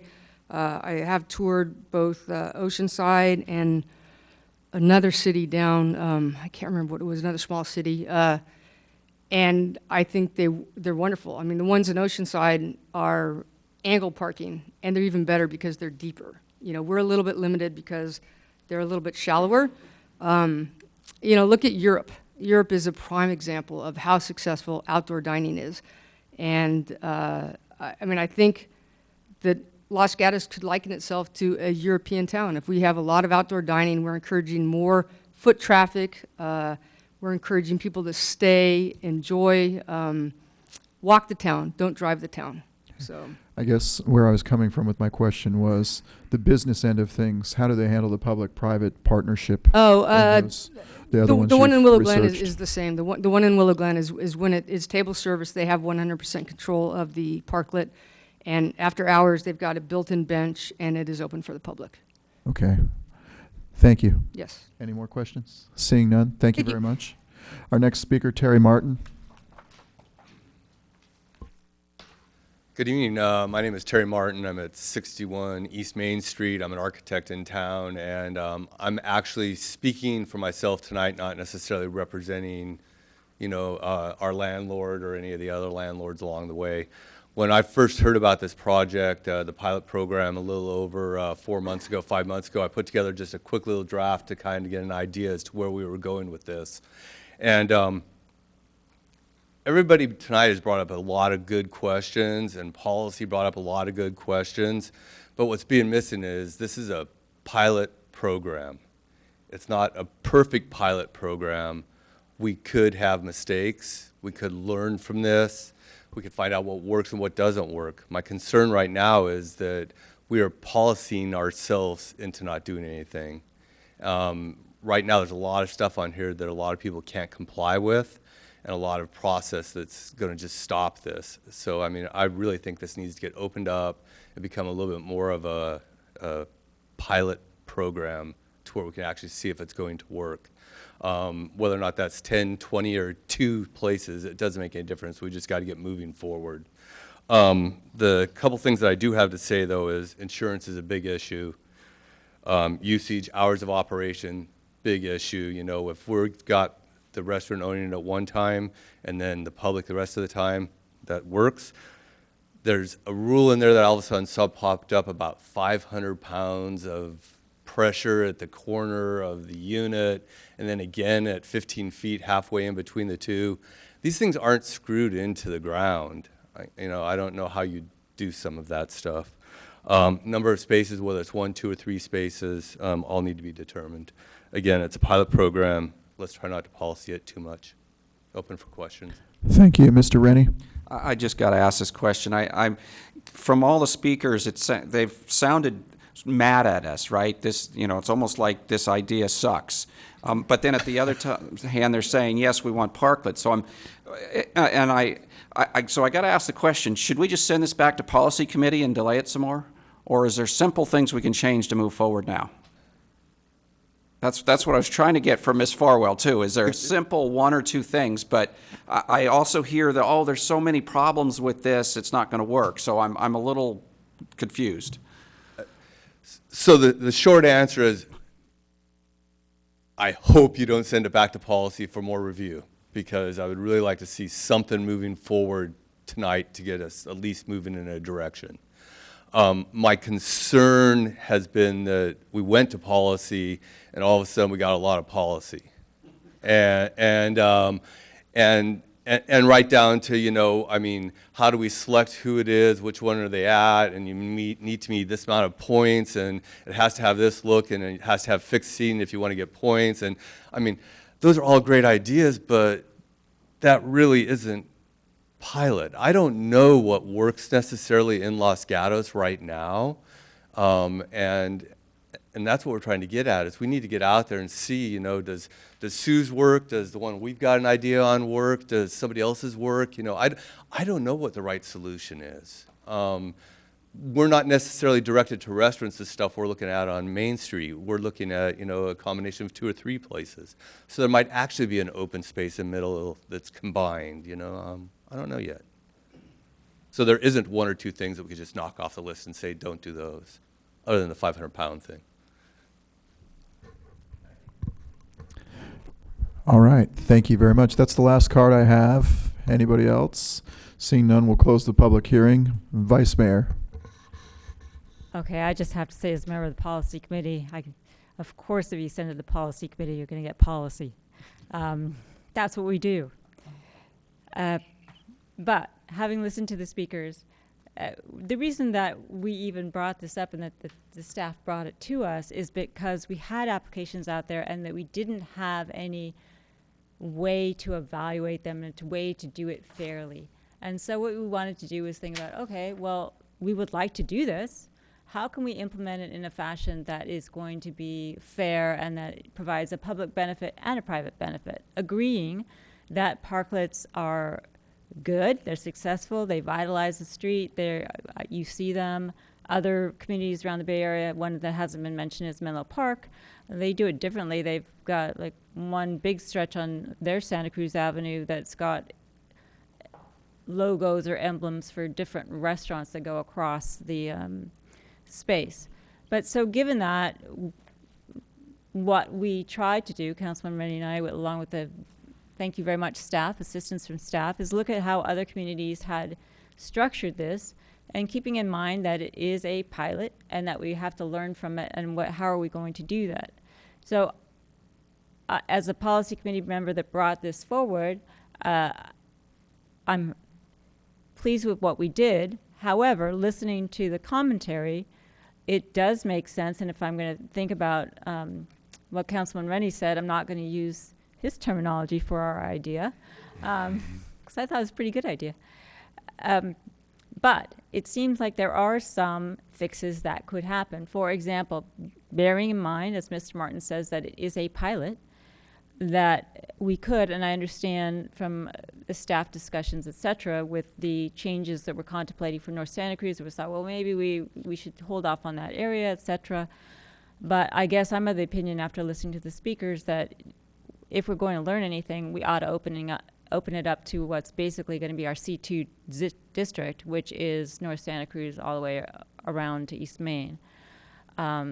because if we don't do that, we're not meeting the goal of being fair to the applicant that's coming forward. It makes sense what I hear about the public use. I was very troubled by giving up public space, not giving up a parking space, giving up public space to a private use. However, if there is some balance that can happen between hours of operation and public use so that there is 100% control for purposes of APC, which makes total sense to me, that is not in place in other areas, and the parklet is designed so that it actually encourages you to go there, so that it doesn't have a big thing that says Centonove, and so I don't think I can go sit there, but you could certainly have signs or themes that, you know, indicated it was yours. But so I could see saying during hours of operation, you are totally in control of it, and that means you control the liability for that part, you control the licensing for that part, you control the health and safety for that part. So I can see that being a tweak. I think the 1,500 pounds of pressure was something that Mr. Morley said we had to do to make sure that you didn't get crashed into by a car if you were sitting at the parklet. So there are standards that we need to follow just to make sure that it's safe.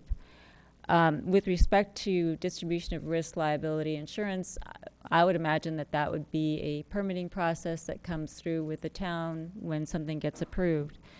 But I would very much like to go forward with the project and make these tweaks that I've suggested, see what the council thinks of the whole idea. But I think it is important that we do it. Our sidewalks are not wide enough to allow for the right-of-way that we are required to have.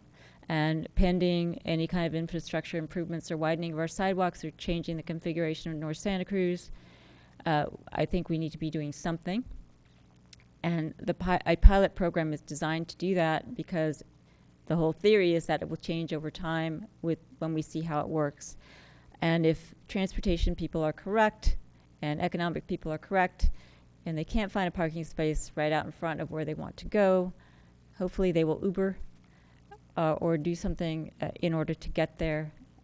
And that's a way of changing behavior for transportation and traffic demand management as well.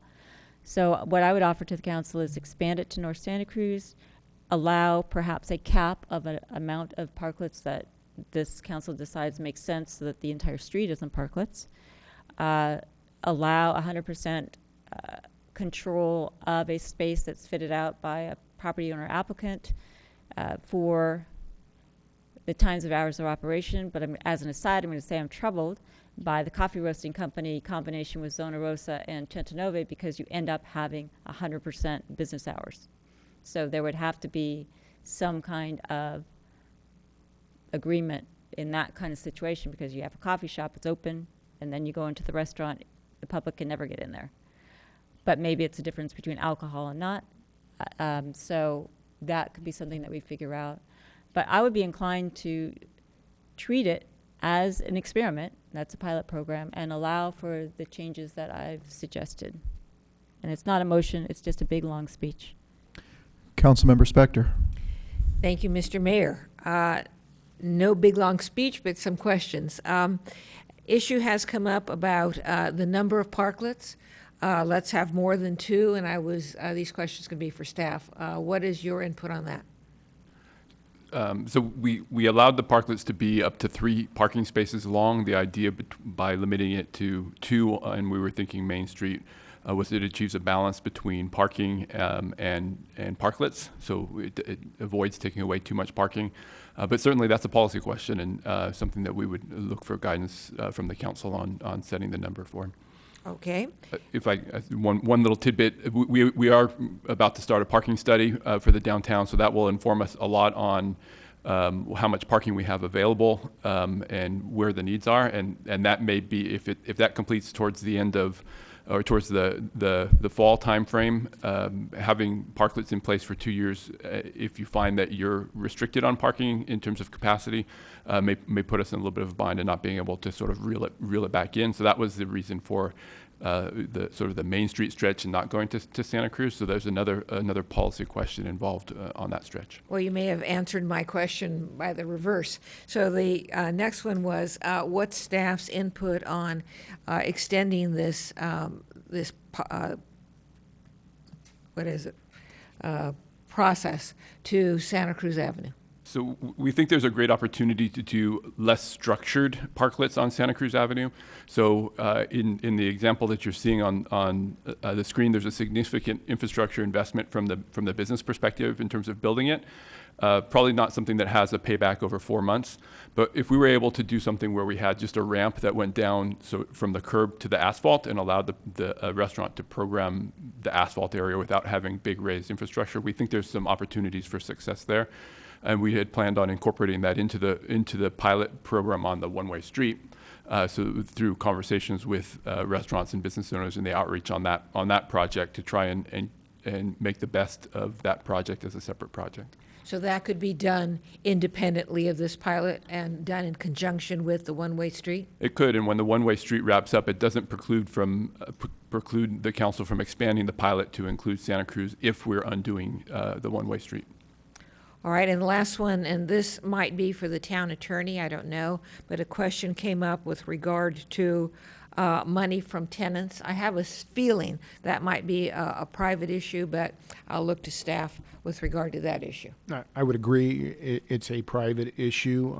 I certainly, if we are passing that cost on to the owners, I certainly believe, by contract, an owner could pass that cost on to a tenant. I did find it very unique, since we're not charging rent, that a landlord could charge then tenant rent for that space. My comment to Mr. Williams is that both the tenant and the property owner are going to have this public-private partnership with the town. So if in fact, if a property owner wanted a parklet in front of his property, but a tenant did not want it, that's not going to work from the town standpoint for a public-private partnership.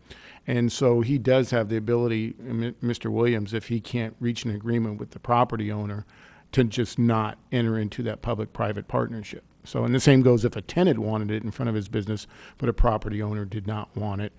I think you've still got the same problem. So it's a three-way agreement, public-private partnership with the town, the property owner, and the tenant if it's different than the property owner. And that three-way partnership, remind me, is currently included in the draft policy? No, we haven't done that draft. I was just looking at different towns and cities, and I would say I have not come across a program in any city that doesn't allow for public use. It just does not exist that there is not public use for the parklets because they are public property. And so if we are heading that way with 100% used by the private, the issues regarding a gift of public funds, gift of public property, because we are not receiving any rent. But what if, as they have said, what if it is used by the private sector when the business is, or the restaurant is in operation, and then it's open to the public when the restaurant is not in operation? I've seen those, but just not the 100%, where it's 100% private use. All right, thank you. Mr. Rennie. Tough choice, thank you. So all along, staff has been resistant to having the parklet pilot on Santa Cruz because of the one-way pilot we're doing, and I've been trying to think of why we're resistant to that, and I'm thinking that pilot's only 4 months. Parklets, they're going to invest, so we need to let them do it for 2 years. So maybe we allow a parklet in the middle of the couple, 3, 4, whatever parklets somewhere in the middle of all of this pilot. Then the pilot finishes next October, and we said, wow, that was wonderful. We've got $2 million. Let's go extend the sidewalks. And we got a parklet in the way. Is that really the reason we're resistant to a more robust kind of parklet in the middle of our pilot? So I think we were moving forward with two separate sort of pilot looks at the same time, the parklets and the one-way street, and they sort of came together at the same time. Given the structure of the one-way street pilot that we're looking at now, it's reasonable, I think, to include parklets in that. It does provide some potential obstacles on sort of not on the parallel parking side, but on the horizontal parking side in terms of the depth of the spaces. But we may be able to manage through that if we're thinking that it's a short-term pilot. I don't think that we have any plan that in 2 years' time we'd be able to widen sidewalks, so I don't know that that's a challenge from our perspective. Councilmember Sayak. Okay, so then if I'm hearing you, Mr. Morley, then if we wanted to extend this pilot to North Santa Cruz, there's nothing that you see technically against doing so. I think it becomes a policy question, a parking question, Okay. that kind of a question versus whether it would work or not. Okay, and then my question, it may be to Mr. Morley or Ms. Pravetti. I'm assuming only restaurants would be interested in a parklet, but I don't want to assume incorrectly. Do you have any idea whether retailers or any other businesses along North Santa Cruz and or Main Street would have any interest? I'm going to ask our economic vitality manager to assist us with that. We haven't heard of any interest from other retailers. However, we could certainly include them and keep it open for them. I think mainly like the toy store, but they do have private property next to them that they're able to utilize. So I could see businesses who have some sort of experiential component being interested, but none come to the top of my head, and we haven't heard from any of them. Vice Mayor? I just wanted to indicate that what came forward from the policy committee contemplated other entities applying rather than restaurants, nonprofits, adjacent property owners, whatever it might be. Mm-hmm. So I have a question for staff.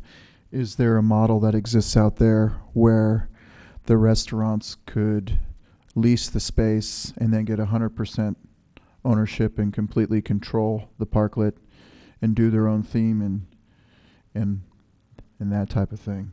So it's not a gift of public land. There's many ways we can do it. I just meant the 100% of making it parklets, and as I sit here, I'm looking at it, and they actually don't call them parklets.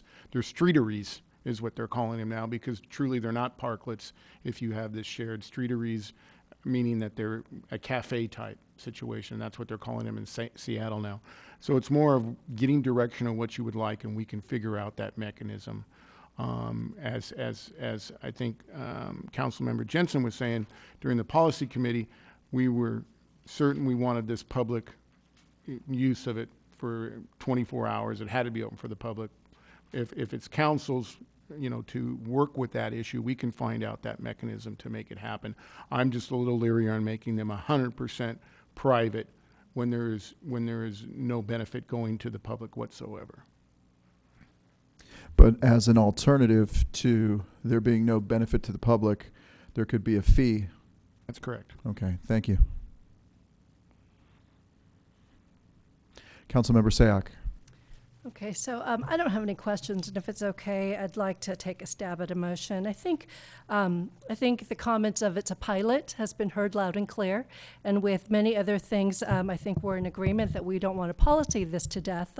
What I would like to do is incorporate the requested changes that we allow North Santa Cruz without a maximum limit. And we also look at a structure where during business operations, it's 100% occupied by the business that is contiguous to that. I think there is many reasons that have been stated that make sense, and it allows a public use beyond business hours. What I would also like is the ability for staff to look at the technical requirements within the 2 years. There's a lot of detail in here that has been said that's for safety reasons, but again, there's lessons learned in that 2-year period, and I'd like to be able to give staff that ability if they decide there are certain technical requirements that don't make sense to adapt quickly and be nimble to the changes. But priority policy-wise, I think I'm in agreement with what has been introduced by the policy committee with the changes that there be no maximum limited to to Main Street, and that we look at the business model that was suggested where it's 100% occupied for business hours.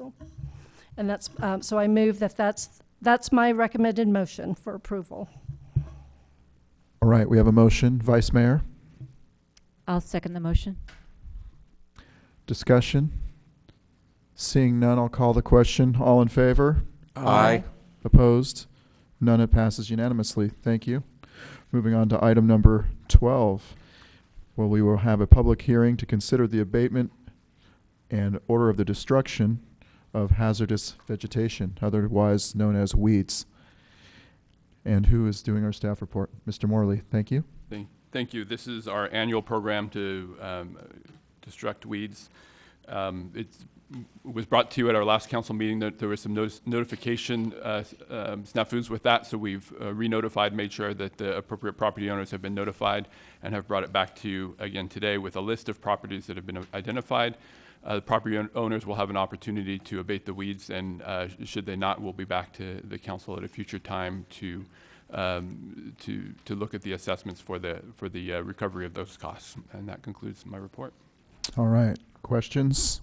Seeing none, I have no speaker cards on this item. Does anybody wish to speak? Seeing none, we'll close the public hearing and we'll go to council for a motion. Vice Mayor? My motion is that we approve the abatement list that's contained in attachment 1 of the staff report and order the abatement of the hazardous vegetation. And thank you, sir, for coming to our meeting tonight. All right. I will second the motion. Further discussion? Seeing none. All in favor? Aye. Opposed? Passes unanimously. And we have now council matters. We'll start with Mr. Rennie. Okay. So for council appointments, my only appointments are as an alternate, so I'm here. I've got everybody's back and everything, I think. My other appointments as part of the VTA board, I'll say that I met with the GM yesterday. I requested a kind of a one-on-one with her, but a couple of her staff members were there. And I talked sort of some general things about being on the board and what we're trying to do in the county, but then I also definitely discussed some Los Gatos items that staff had given me, certainly our trail connector project, and our Los Gatos busing program and how we might work with VTA in the future and some other things like that. Also, VTA had a press release event that I attended. The Measure B money is released. They gave us a big check. I got my picture in front of a check to Los Gatos that I gave to Matt. I think he'll get one that he can cash eventually. But I think as I was told by Matt, it's really just a what do we call it? Just it's an advance that we actually have to spend most of the funds and then we get reimbursed. So it's only $140,000 or something like that advance, which gets us started, and there'll be more when we spend the funds. Also in my backup role, I did a couple ribbon cuttings. Tea on the Avenue, which is near Mr. Pickles and the Black Watch. We did a ribbon cutting there, and I've actually been in there. It's actually a very nice tea place, so you should try that out. Also, I did a ribbon cutting for Reverence Catering, which is located kind of underneath Mountain Charlie's in the back there. And they do more than catering. You can go in and get stuff from their counter at lunch also, which I guess is the same kind of stuff. So that was interesting. For Silicon Valley Clean Energy Authority, I attended their Finance and Administration Committee, which I've been on. That was the last one before they reappoint. So that's it for me. Vice Mayor? In addition to meetings with residents who are concerned about different issues, I had a very interesting meeting with representatives of the Chamber of Commerce, Ms. Pravetti and Ms. Wren, who's unfortunately not here anymore. I was going to thank her. We focused on the BID proposal and the closings of the various businesses downtown and discussed the reasons for that. And I understand that the town is going to put something forward, and Ms. Pravetti can hopefully explain what that is when she speaks, on the town's website regarding those business closing and the economic climate in Los Gatos and what the town is doing to try to address that. So it was a very interesting meeting, and I encourage you to speak with Ms. Pravetti or read the presentation once it's prepared.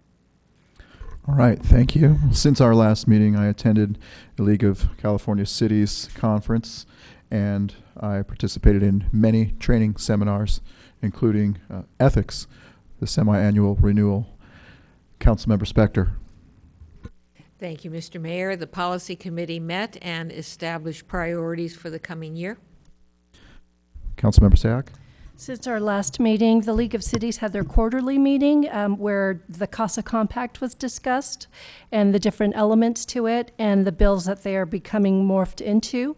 So all that information will be coming to our town manager, Ms. Pravetti, and she will then forward to council members for information, and if there are any requested action items, she'll be doing that per our legislative policy.